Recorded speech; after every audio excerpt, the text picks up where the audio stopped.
Vamos ao nosso quadro CIMESP no programa Piracicaba Agora. E hoje a gente está tendo o prazer de receber aqui, o Neto já deu um spoiler ali antes deles entrarem. A gente vai falar de literatura, vai falar de comunicação e muito mais hoje aqui no quadro do CIMESP. A gente está recebendo Raquel Olegário, ela que é sócia-diretora da Hauer, e o Danilo Olegário, sócio-diretor também da Hauer Educação Corporativa. Muito bem-vindos, pessoal. Prazer em recebê-los. Boa noite. Muito obrigado. Obrigado pelo convite, pelo espaço. Obrigado. Olha, a gente vai falar um pouquinho, sobre essas relações que é tão importante. O CIMESP, obviamente, se preocupa com isso e prepara pessoas para isso, né? A gente fala um pouquinho das relações, né? Todo lugar a gente tem que ter uma relação, né? A gente constrói relações, né? E no âmbito do trabalho, falando desde a questão do escritório, da parte administrativa ou da linha de produção, a gente tem que saber se relacionar, né? Esse é o ponto, perguntando para vocês dois, é o detalhe mais crucial para a gente ter um bom desempenho, porque a gente pensa muito no nosso preparo, né? A gente vai buscar conhecimento, vou trabalhar nessa área, eu entendo tudo, mas quando eu tenho que me relacionar com outra pessoa, pronto. Aí vem tudo por água abaixo. Queria que vocês falassem um pouquinho sobre isso. Perfeito. A base do nosso curso, da nossa abordagem, é relacionamento. Uhum. Eu costumo dizer que, sim, independente da profissão que você for escolher na sua vida, você vai ter que se relacionar. Se você trabalha como motorista de aplicativo, se você trabalha com uma pizzaria, no final do dia é sempre o elemento humano e, portanto, quanto mais a gente desenvolve, mais a gente aperfeiçoa a nossa habilidade de se comunicar, nós nos tornamos um profissional mais interessante. Então, toda a nossa abordagem, inclusive nesse curso que a gente vai falar de liderança, gestão de pessoas, no final do dia a gente está falando de habilidade de se relacionar. E para isso a gente precisa ter conhecimento, precisa desenvolver um repertório interessante, porque a pessoa que se comunica, ela Sim. precisa ter um repertório e também ter bastante comunicação, né, Kel? Exatamente. Até recentemente nós tivemos um curso que foi a respeito, né, de ter um bom atendimento. Sim. E a gente começa o curso fazendo um quebra-gelo, né? Que a gente uma dinâmica. Põe lá, exatamente. A gente coloca uma estatística e fala quem aqui é realmente vendedor.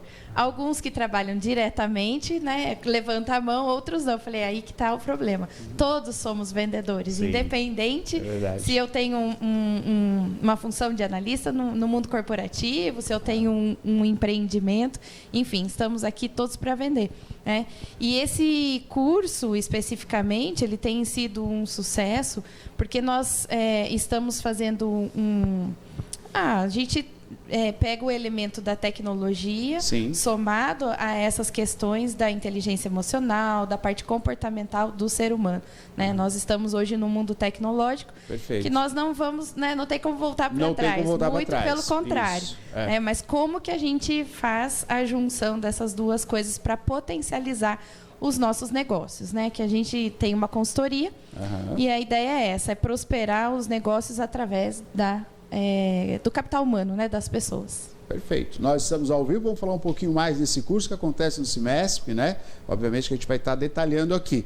Pois não, Maria, diga. E quais são aí, gente, os principais componentes, né, para a liderança humanizada? Queria que vocês falassem também esse termo, né, para quem nos assiste e não conhece, o que é, né, uma liderança humanizada e como elas impactam justamente no ambiente de trabalho. Perfeito. A base desse curso que a gente está fazendo no CIMESP, ele é a abordagem da liderança humanizada. É só para a gente tirar alguns vieses, né? O que é a liderança humanizada? É principalmente a capacidade de empatizar com o outro. Mas para eu ter empatia não é uma coisa simples, não é só falar me colocar no lugar do outro. Eu preciso ter uma comunicação que fale com o outro. Eu preciso ter uma habilidade de relacionamento que fale com o outro. Eu preciso ter um propósito muito forte. A gente fala muito disso nos nossos treinamentos, na nossa forma de lidar com as pessoas. Quando o propósito ele é claro e ele é disseminado para as pessoas fazem o que e o como com muito mais facilidade. As pessoas, via de regra, têm mais dificuldade para comprar o propósito.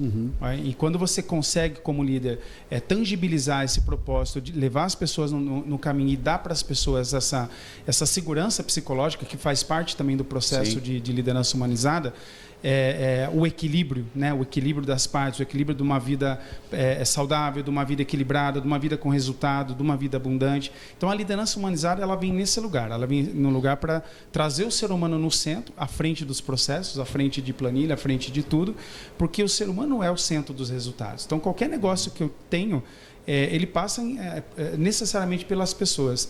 E quanto mais a gente tem essa clareza de propósito, mais a gente desenvolve esse modelo de cultura. A cultura, essa teoria chama Walk the Talk, que é uma escritora americana chamada Carolyn Taylor. Ela fala o seguinte: a transformação da cultura no ambiente organizacional, ela acontece através de 3 mecanismos. O primeiro é comportamento. Então, eu preciso mudar comportamento. Então, eu, enquanto líder, é a parábola do pai e da mãe. Nenhum filho segue o que você fala. Ele segue o seu exemplo. Então, comportamento é exemplo. Então, esse é o primeiro tripé que tem para a mudança de cultura. A segunda mudança de cultura é símbolos, porque cultura é símbolos, né? Então, o comportamento, desde das pessoas que eu decido promover, desde os comportamentos que eu decido colocar no centro como destaque, dos comportamentos que eu não tolero, isso tudo gera uma simbologia, né, dentro das organizações. E o terceiro são processos. Os meus processos precisam ser condizentes com a minha filosofia de política, de humanização, que seja. Porque não adianta eu dizer que eu faço, mas os meus processos serem engessados. Que é o que a gente sempre fala, né? Nos cursos de atendimento, a Raquel tem uma dinâmica que ela fala assim, que o que mais te incomoda quando você você é atendido? Me incomoda quando eu chego lá e o atendente fala que ele vai ver com o gerente se ele pode fazer alguma coisa. Então, esse é um tipo de processo que ele vai na contramão, né, de uma cultura, do modelo de humanização. Então, o curso ele vai navegar por essa vertente. A gente vai trazer a abordagem de liderança humanizada, a gente vai trazer a abordagem da comunicação não violenta, porque diferentemente a gente fala de comunicação, não pode falar, tem que... Não, comunicação é comunicação. Nós não somos a favor do modelo fofinho, não é isso. A comunicação, muitas vezes, dentro do ambiente de trabalho, ela precisa ser firme. Mas quando a gente é firme com elegância, as pessoas entendem a mensagem. Entende muito mais. Então, é essa abordagem que a gente traz. Então, dentro desse conceito de ter uma comunicação mais fluida, a gente trabalha esses elementos, trabalha técnicas, trabalha a ideia de inteligência emocional, que ela não sai da moda. Na verdade, no momento que nós estamos vivendo em sociedade, o Brasil hoje é o país mais ansioso do mundo. Isso é um dado que está na OMS, é um dado preocupante. Isso faz com que a gente também precise desenvolver outras habilidades de relacionamento, de inteligência emocional. E a gente vai tratar tudo isso no curso, né? É um curso que ele é aberto para todas as pessoas, quem quiser participar, profissional da área de pessoas, profissional da área de comunicação. É um curso que está assim, ele está bem dinâmico e a gente está apostando muito assim nesses elementos para fazer com que as pessoas realmente mudem a sua mentalidade, né? Agora, isso é muito interessante que você falou, Raquel, quando a gente fala da empatia, né? Você falou, Raquel, é muito importante, né? Ter a empatia. E quando você tem empatia, você tem a quebra... você vai repensar aquilo que culturalmente você traz para dentro da sua relação. Como, por exemplo, uma maneira de falar. Né? A gente começa a perceber isso na própria família. A gente está falando na área empresarial, muito importante, na carreira de cada um, que isso é importantíssimo, né? Temos que ter isso. Mas a gente começa a olhar dentro de casa. Quando você usou um exemplo muito legal, né? Quer dizer, o pai e a mãe falam, não adianta. O exemplo, né? A gente segue o exemplo. E às vezes a gente repete comportamentos que não me pertencem. Exato. Não é? Estou repetindo um comportamento que eu, no meu discernimento, eu começo a entender que isso não é legal para quem está comigo na relação familiar ou dentro do trabalho. E aí, quebrar esse, vou chamar de hábito, né? Sim. Hábito ruim, ele é meio difícil para se fazer, não é, gente? Mas eu tenho que ter o primeiro passo é consciência, né? Que eu posso mudar, isso não é legal, isso não me pertence, é algo que eu repito, eu vou repetindo, né? Aquela coisa que eu vou aderindo desde que nasci, desde criança, que eu preciso quebrar, né? E como é que é esse trato junto com as pessoas, que vocês falassem um pouquinho sobre isso, quando as pessoas se reconhecem, pô, isso não é legal, eu preciso mudar. É a parte do virar chave mesmo? Isso. Vou passar a bola depois para você, mas é exatamente isso. A gente trabalha assim, toda mudança de comportamento, ela precisa ter um significado, né? Então, nós não mudamos um comportamento por mudar. Existe aí uma teoria do poder dos hábitos que você precisa praticar aquele comportamento precisa fazer parte da sua persona para que você comece a atuar de forma automática. Perfeito. Então, existe até dentro da pirâmide de aprendizagem, né? Todos nós somos, num primeiro momento, quando a gente está diante de algo novo, de um comportamento novo, incompetente, inconsciente. O que isso quer dizer? Eu nem tenho consciência que eu não tenho aquela competência. Quando eu começo a dirigir, ou aliás, quando eu sou criança, eu não tenho essa percepção de que eu não sei dirigir. Quando eu descubro que eu não sei dirigir, eu vou para a segunda fase lá, que é o incompetente, mas consciente. Eu ainda não tenho habilidade, eu ainda não sei fazer, mas eu já sei que eu não sei fazer. Buscar. E aí eu começo a buscar, até que eu chego num estágio que a gente chama do competente consciente. Você começa a treinar, mas ainda não é o estágio da maestria. O estágio da maestria é quando a gente é competente e inconsciente. Então, assim, aquele comportamento virou tão hábito, é natural e ele flui, né? Então, quando a gente fala com as pessoas, a gente fala muito da virada de chave, né, Kel? Sim. E uma coisa que me vem à cabeça também com todo esse papo sensacional que nós estamos tendo aqui são os exemplos. A gente traz nossa abordagem ao longo dos nossos treinamentos trazendo exemplos do dia a dia para exatamente a pessoa fazer a conexão. E poder entender que ela precisa virar a chave. A gente traz algumas ferramentas e técnicas, né, de gestão de inteligência emocional atrelado a essas questões. Até é engraçado porque gestão, né, quando a gente fala de gestão de conflito, por exemplo, a gente tem muito conflito em casa, então é interessantíssimo, porque nós temos já uma boa parte de relacionamento interno em casa para a gente poder aprender.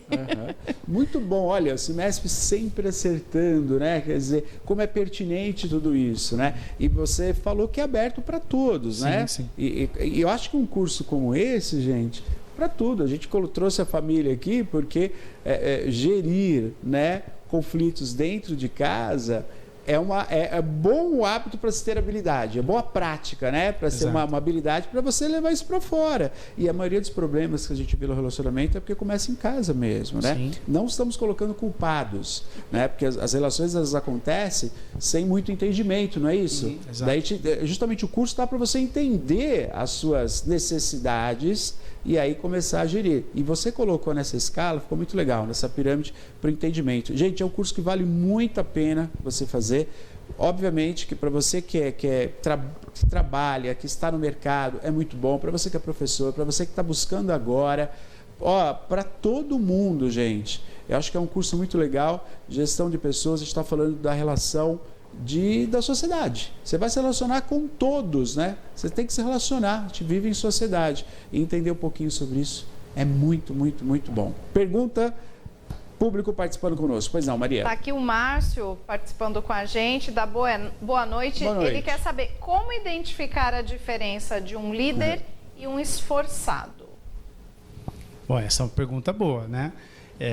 Um líder geralmente é aquela pessoa que vai puxar o time, é aquela pessoa que está, né, como eu falei, ele está num estágio que ele se relaciona de uma forma tão natural que aquilo é fluido nele. O estágio, ele está na curva de aprendizagem. O esforçado, né, aliás, o esforçado ele está na curva do competente consciente, ele está adquirindo consciente, ele está no caminho. Só que a boa notícia é que todos nós somos esforçados em determinado momento.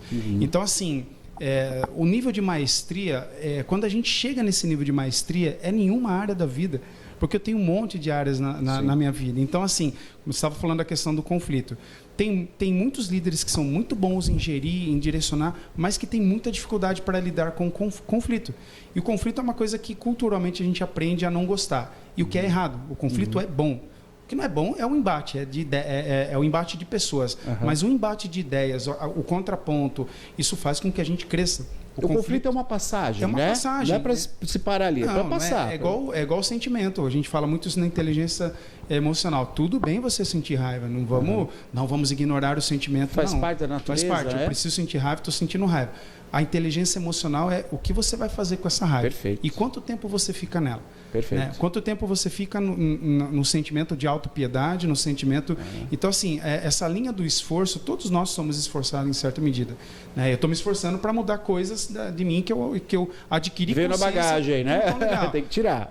E esse esforço, ele vem muito de uma coisa que a gente usa muito, né? A gente brinca, né? Que nós somos sócios também há 25 anos na vida, né? E a gente tem um negócio que ela gosta de sertanejo e eu não gosto de sertanejo. Então, a gente vai, às vezes, num barzinho, uma vez a gente foi no barzinho, essa frase ela é sensacional. E tinha um cantor tocando lá umas músicas lá. Falei, tá bom, né? Quando você casa, você aprende que você não faz tudo o que você quer, né? Essa é a arte do relacionamento. Sim. Você tem que negociar isso o tempo todo. E aí, nessa negociação eu perdi e fui no barzinho com ela e a gente estava lá assistindo o cantor. De repente, alguém no meio cantor da plateia... sertanejo, só para ficar claro, né? Sertanejo, cantor sertanejo, tocando música sertaneja. Ela estava adorando. Ela estava adorando e eu estava ali vivendo a vida, né? Entendi, trabalhando com isso, trabalha com isso. Absorvendo o meu interior. Daqui a pouco alguém levanta a mão na galera e fala assim, ô, toca um Pink Floyd aí. Nossa. E o cara tirou o chapéu e começou a tocar Pink Floyd. Olha aí. E ele foi passando nas mesas e ele tocava música, todo mundo pediu uma música. Que legal, né? que legal. Raul, Pink Floyd. Ele tocou várias músicas. Qual que é a grande lição que a gente tira com isso? Uma pessoa interessante é uma pessoa com repertório. Uhum. Eu não preciso ser de um assunto só. Eu posso navegar em vários repertórios. Perfeito. A gente brinca muito que assim, não existe improviso na vida. O cara Não, improviso é a capacidade de você recorrer ao seu repertório. Exatamente, repertório. Quando você está diante ali de uma situação que você não viveu. Exatamente. Então é muito sobre isso que a gente fala, né? E para você foi muito legal, porque daí você fala assim, se eu tivesse no embate, não tivesse ido, eu teria perdido no Pink Floyd. Pink Floyd, bem tocado ali, né? Olha que legal. Essa é a grande arte. Que CD também, você, de alguma maneira, você acaba ganhando, né? Ele não precisa, a gente faz essa metáfora, mas ele não deixou em nenhum momento de gostar, de ser a persona que ele é. Mas ele transitou por quê? Porque ele tem conhecimento. E o conhecimento liberta a gente de várias verdades absolutas que a gente aprende na vida, né? Então, muito bom. Gente, olha quanta coisa legal, né? E você tem que participar dessa palestra. Tem um telefone tem que fazer inscrição, eu vi no cartaz. Tem que ter inscrição porque o espaço, ele é limitado. Então, você tem que fazer inscrição. É isso? Tá ali, ó. Cursos@cimesp. Tá aqui, bem no meio. Informações, ó. Direto, tá bom? Informações. Você vai pelo seu e-mail, cursos@cimesp.com.br. Eu falei, eu tenho interesse já para você garantir aí o seu lugar, que vai ser muito legal. E ó, um conselho que eu dou, de repente você, né, olha, eu quero levar a minha equipe. Isso é muito legal. Leve a equipe, porque pela dinâmica que a gente percebe aqui, até para trabalhar junto com a equipe vai ser muito legal, né? Tem dinâmicas ali que vai ter a oportunidade de trabalhar junto com a equipe também. Então vai ser muito bacana, né? Vai acontecer no semestre, já vou passar a data já. Vamos falar primeiro da participação do comentário aqui do Fernando. Oi, ele Fernando. diz o seguinte: deveriam ensinar inteligência emocional nas escolas para crianças e jovens, assim como gestão financeira. Exato. Parabéns ao Cimesp por trazer a público esse tema. Olha que legal. Eu concordo plenamente com as duas questões que o Fernando colocou aqui, né, gente? Acho que seria um outro mundo, né? Um outro Brasil, não é isso? Com certeza. Pode falar. Não, concordo super. Parabéns, Fernando. Obrigado pelo comentário. De verdade, nós vamos ter jovens, né, gerações, falando em relação a gerações, é o futuro do nosso país, é o futuro da nossa nação. Então, quanto mais cedo a gente conseguir demonstrar e mostrar como administrar os sentimentos, as emoções para as nossas crianças, com certeza teremos adultos mais fortes. Sim. Eu acho que como ele comentou a respeito de escolas, né, é também uma dica de gestores, né, educacionais participarem do curso, né? Perfeito, Porque assim, nós estamos sempre num estágio de aprendizagem. Dentro do mundo da educação, a gente chama de lifelong learning, que é a aprendizagem que a gente tem pro resto da vida. E quanto mais maduro nós vamos ficando, diferentemente de algumas abordagens, que a gente vai aumentando a nossa capacidade. O nosso cérebro, ele é um músculo, é como se fosse um músculo. Se eu treinar, preciso ir na academia, preciso ficar forte. E o cérebro também. Quanto mais em contato eu estou com coisas novas, eu vou desenvolvendo sinapses que vão me atribuindo, né, uma saúde mental, uma saúde intelectual, na qual eu me torno realmente uma pessoa interessante. Então, assim, para quem é gestor, para quem está começando, né, e é interessante que outro dia a gente estava num curso e um gestor novo veio perguntar para a gente um conflito do dia a dia. Ele dividiu uma situação com a gente lá, então assim, é muito sobre isso. Nesses cursos as pessoas acabam encontrando muitas respostas, muitos insights, não só através do Danilo e da Raquel, mas através principalmente da troca. Porque você troca com pessoas de outras empresas que vivem situações diferentes né? E a gente faz muito esse exercício de colocar uma pessoa para falar do problema do outro, né? E quando você faz essa troca, coisas fantásticas acontecem, porque eu não tinha pensado sobre essa perspectiva, o outro que está sob um outro ponto de vista traz a contribuição. Então, essa rede, né, de relacionamento, esse network, ele acaba acontecendo dentro desses cursos. Então, quem está numa posição de liderança, quem está aspirando uma posição de liderança, quem está aspirando uma movimentação de carreira, uma transição de carreira, são conhecimentos que a gente vai levar para a vida toda, independente do ambiente que você está. Então, tem essa vantagem no curso. Né? Muito bom. Está aí no cartaz, então, olha só, gestão de pessoas e comportamento organizacional, de 13 e 20 de fevereiro, 13 e 20 de fevereiro, das 18 às 21, né? Então, a gente vai ter essa oportunidade de ter esse curso muito interessante para você já se inscrever e garantir a sua vaga, cursos@cimesp.com.br. Agora, essa relação que colocou, que ele falou, né, das crianças, né? É tão bacana isso, né? Quando a gente tem essa oportunidade, e a gente teve esse período, usando um pouquinho até o tema do seu livro, que eu já vou mostrar já, a gente teve a pandemia, que a pandemia foi o horror, né? Foi totalmente o inverso a tudo isso que vocês estão colocando, né? Das relações. A gente foi obrigado a não ter relação. E a única relação que a gente tinha era uma relação através de uma tela fria, né? Distante, às vezes com dificuldade, né? Cair internet, né? Como a gente viu o quanto a gente precisa das relações, do contato e tá, né? Por que não ser uma relação boa? Né? Porque eu acho que é isso. A gente sente que tem que estar junto. Mas daí quando está junto, tem as faíscas. O que está dando de errado, né? São cursos como esse, né, que o Cimesp apresenta, que eles vão estar ministrando, que vai falar sobre isso, né? E você colocou uma dinâmica muito legal de como é que é estar no lugar do outro. Sim. A empatia é algo que tem que ser praticada, né? Ainda mais depois de tudo que a gente viveu, né, com essa pandemia. Vamos ser um pouquinho, né? Vamos praticar essa empatia o tempo todo e aí a gente começa a se colocar no lugar do outro. Isso. E aí a gente começa a resolver até os nossos problemas também, né? Perfeito.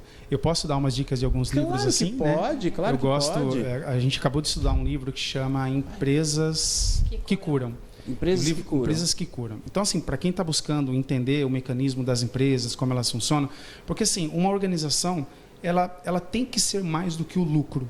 Para ela ser mais do que o lucro, ela precisa refletir qual é o impacto que ela causa na sociedade, como ela melhora a vida das pessoas, e isso eu posso fazer na minha cadeira, posso fazer na cadeira de gestor, posso fazer na cadeira de executor, isso está dentro das nossas escolhas.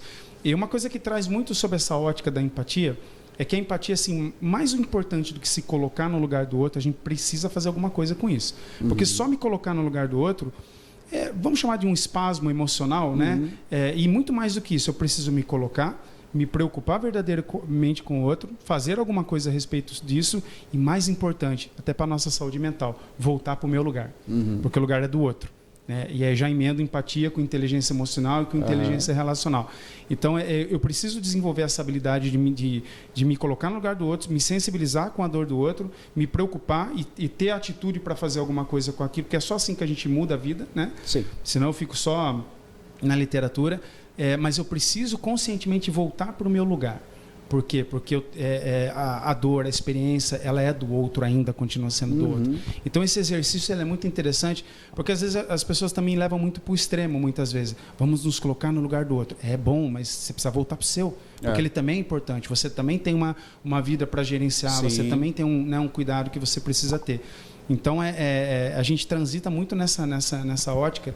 E você falou muito das crianças, né? Acho que, de novo, né? Para nós como que somos educadores e pais, a gente trata coisas também ali que você leva, inclusive, para a sua família. Sim. Na abordagem como você vai ter com o filho, na abordagem que você vai ter com uma geração que é muito diferente da nossa geração. Ela não é nem melhor nem pior, ela só é diferente e a gente precisa aprender com isso. Então, de novo, é mais repertório, mais conhecimento para que você também tenha uma vida relacional mais tranquila, né? Sobre saber lidar com esse conflito de forma inteligente. Né? Muito bom. Aí, então, a oportunidade para você acontece no Cimesp, tá bom? É um curso muito bacana, 13 e 20 de fevereiro, das 18 às 21 horas.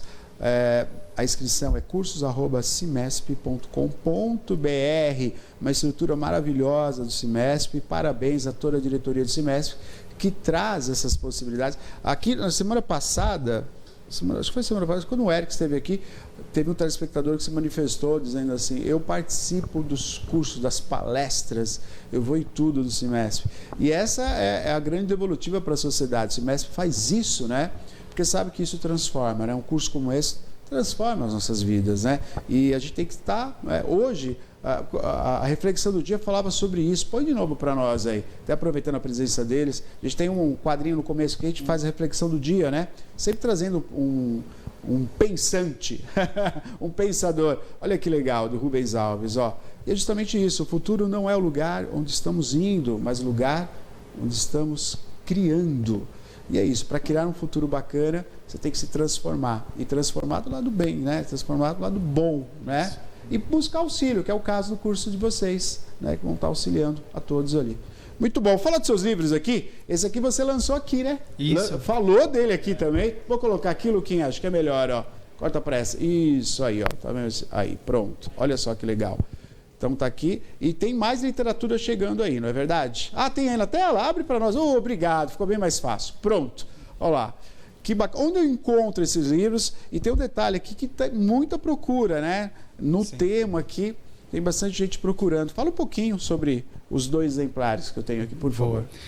Esses 2 últimos livros foram, em tempos diferentes, publicados. É uma questão de escolha, um livro mais sobre autoconhecimento, sobre essa autorreflexão, né? Sobre o olhar para si. E o Educação Pós-Pandemia é um estudo, né? Eu sou da área de educação, de treinamento, que eu me mobilizei muito, principalmente em função da pandemia. Onde nós vamos parar com tudo isso? Com esses movimentos tecnológicos que foram acelerados em função da pandemia. Sim. Se não fosse a pandemia, a gente não teria acelerado. Exatamente. Né? Então, teve o lado, evidentemente, muito ruim da pandemia, isso é fato, mas nós tivemos um lado de aceleração, né, desses mecanismos, chat, GPT, inteligência artificial, tudo coisa que estava ali para sair foi acelerado. Então, esse livro ele é um estudo, ele é muito didático, ele fez o lançamento aqui, a divulgação foi feita aqui, e graças a Deus um livro que vendeu muito, ele está entre os mais vendidos na categoria, porque ele não é um livro técnico, ele é um livro fluido. Eu trago exemplos de estudos de caso, de empresas que eu trabalhei, empresas que eu atendi, e situações reais do dia a dia. Então, eu trago ideias desde como montar uma universidade corporativa dentro de uma empresa, tem um case bem legal sobre isso, sobre empresas ou negócios, ou modelos de educação que deram certo ou que não deram certo e como utilizar a tecnologia. No final do dia, é usar a tecnologia com sabedoria. Porque a educação, seja ela a educação de base, a educação convencional, ou a educação dentro do ambiente corporativo, hoje a concorrência é muito desleal. No sentido que a gente compete com o WhatsApp, o Instagram, a competição de atenção do aluno, de quem está no processo de aprendizagem, ele é muito dinâmico. Então, a abordagem que você vai utilizar para capturar a atenção das pessoas, e mais do que capturar, proporcionar para elas uma experiência de aprendizagem onde elas saiam melhor de onde elas entraram, então você vai precisar usar muitos recursos, muitas tecnologias e principalmente trazer o elemento humano. Então, esse livro é um livro sobre tecnologia, a influência da tecnologia no modelo de educação, mas ele também é um apelo para que a gente mude a nossa forma também de ensinar. Porque, fazendo uma crítica, né, histórica do nosso modelo de educação no país, principalmente, nós temos um modelo que ele ainda coloca o professor como o detentor do conhecimento. Sim. E é fato. Com o advento das tecnologias, o professor não vai perder a importância, muito pelo contrário, ele vai ter mais importância, porque ele acaba sendo muito mais um maestro do conhecimento e é muito mais difícil você orquestrar o conhecimento do que você passar na lousa ou passar no quadro e ensinar o aluno. Então, são essas habilidades que a gente precisa desenvolver como educador, como professor, como instrutor, facilitador, e o livro ele navega muito nessa onda, né, de como trazer a tecnologia no centro desse processo. Muito bom. Gente, quero agradecer a participação de vocês. Obrigado. Obrigado, Raquel. Obrigado pela presença, viu? A gente que agradece. Tá? E o próximo livro a gente vai lançar aqui também. Com o maior prazer. Puxa vida. Muito obrigado aí por essa exclusividade. A gente que agradece. A gente vai estar feliz. Então, o curso que acontece esse mês, faça a inscrição, viu, gente? Você gostou? Lá vai ter muito mais, vai poder conversar, expor também a sua oportunidade de você expor alguns assuntos, tudo isso. Um curso muito bacana, gestão de pessoas e comportamento organizacional, de 13 e 20 de fevereiro, agora 18 até as 21 horas, tá bom? cursos@cimesp.com.br